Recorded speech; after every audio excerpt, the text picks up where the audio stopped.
The new Valiant Comics universe is as boring and uninspiring as you imagine a publisher with Heather Antos, Vita Ayala, B. Claymore, Max Visaggio, and Cullen Bunn in key creative positions would be. As many of you know, up until recently, I was a die-hard Valiant Comics reader. It was easily the best comic publisher in the industry with the best shared universe and most consistently great stories. Valiant was sold, the new leadership cleaned house and brought in Heather Antos, Vita Ayala, B. Claymore, Cullen Bunn, Max Visaggio. Well, you get the point. A year and a half later, it's a shell of its former self, and there isn't one series worth reading today. Nevertheless, I do read their new titles, hoping against hope a book will approach their past glory. Up this month is the Psi-Lords reboot. Judging by the promotional material, my expectations couldn't be lower. I made the same joke as everyone else and dubbed it soy-lords, mostly based on the tank character who seems to be designed after disgraced former Star Wars writer Chuck Wendig. The creative team also based Psi-Lord Beacon after Star Trek Discovery's Michael Burnham and Hazard after Star Wars Rey. If anyone knows who Artisan is designed after, please let me know in the comments section. I would really appreciate it. Thankfully, this series really isn't soy at all, but it's terribly boring and the art, while good, doesn't really fit the genre. Renato Guedes is a terrific artist, but his visual talents don't really lend themselves to science fiction or action. Guedes has a heavy painted style that's appealing to look at in moments. Unfortunately, the art doesn't really flow sequentially, and there are multiple action scenes that are rendered nonsensical. The characters create constructs similar to Green Lantern, but the scenes don't really wow. The layouts lack the dynamic feel necessary to make an issue with this much action really pop. I also don't think Renato Guedes' art fits a science fiction setting.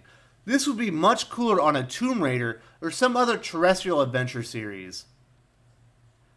I did like one of the scenes near the end of the book. It's actually very beautiful, but it's still hard to make out the four heroes, represented by their uniform colors, are using their construct powers here.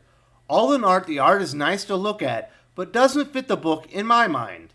Hopefully, Renato Guedes gets an opportunity on a series that more fits his aesthetics in the future, as he's very talented. I rate the art in Psi-Lords number 1, 3 out of 5. I describe writer Fred Van Lent as Cullen Bunn light, and it's not a compliment. He's well known for writing some of the safest, most boring stories in the industry. Paint must have been really busy if they had to bring Van Lent on board. We are initially introduced to the characters as they wake up in a space prison with no memory of getting there. The first character we meet is Tank. The group's muscle is a mercenary from Russia. After eating a beating from the guards, he says, "You'll never break me, you badly dressed fascists." Not sure why a Russian gun for hire is speaking soy-based Antifa supporter, but it fits the new Valiant brand. A mysterious entity called Cyan speaks to the four prisoners he calls gods telepathically and works to aid their escape. Next we meet Beacon, a French woman who's the genius of the group.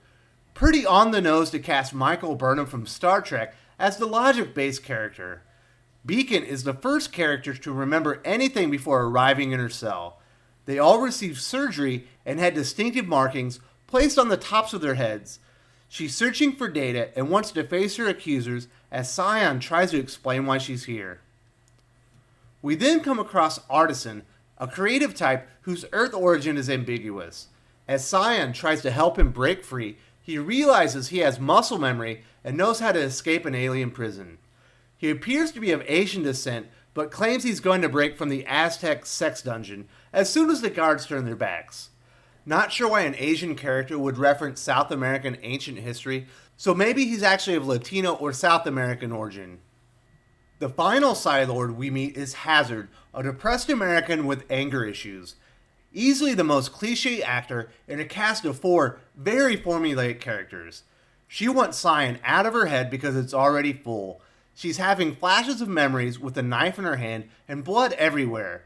Cyan explains that she doesn't even know herself, and that's a big problem holding this issue back. It's hard to introduce and make readers care about characters who don't even know who they are. Van Lent isn't up to the task. The team has a muscle, a mastermind, an architect, and a madwoman, all very generic and very boring. I rate the characterization in Psi-Lords number 1, 2 out of 5. I wish I could say the characterization suffered because Fred Van Lent wrote an amazing plot, but that's not the case. It's a pretty simple story and just boring enough to fit the nondescript characters he created. The 4 captives all break from their cells at about the same time and start using their new powers like their old hat. Here you can see Tank using his Hulk hands constructs. This is about as dynamic as the art gets, unfortunately. The 4 pummel their way through a group of equally boring prison guards until they reach a door and easily navigate through the barricade. They reach Scion, who's laying on the same operating table they were all on before being placed in their cells. He tells them the markings on their heads are the sigil of the Psi-Lords. Scion says the Star Watchers brought them aboard their ship. They ask what a Star Watcher is. He dodges the question to provide some cryptic info before the guards storm the room and kill him, leaving the team scrambling before they realize they're in space. It's a very formulaic story that doesn't stand out as great or terrible, just boring. I rate the plot in Psi-Lords number 1, 2 out of 5. The new Valiant Comics universe is as boring and uninspiring as you imagine a publisher with Heather Ontos, Vita Ayala, B. Claymore, Max Visaggio, and Cullen Bunn in key creative positions would be. Fred Van Lent and his ultra-boring writing style fits right in the new Valiant Comics culture. The characters and plot in Psi-Lords number 1 portend less than exciting stories in the future.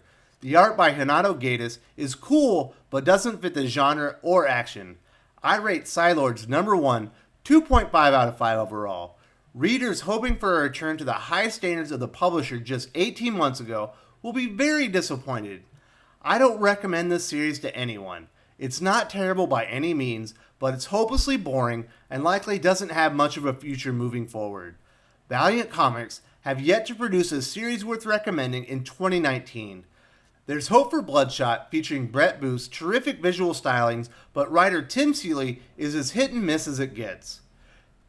It's not looking good for fans of the publisher and its wonderful stable of characters led by Exo Manowar, Ninja K, Bloodshot, and Shadow Man. If you enjoyed this video, please give it a like. I would appreciate it very much. It helps us attract more views for the channel. Subscribe for future commentary, comic book news, and reviews. And don't forget to ring the bell for notifications. If you want to talk comics, movies, and much, much more, you can follow me on Twitter at Wes_from_TC. With that, Salamat Po, and I'm out.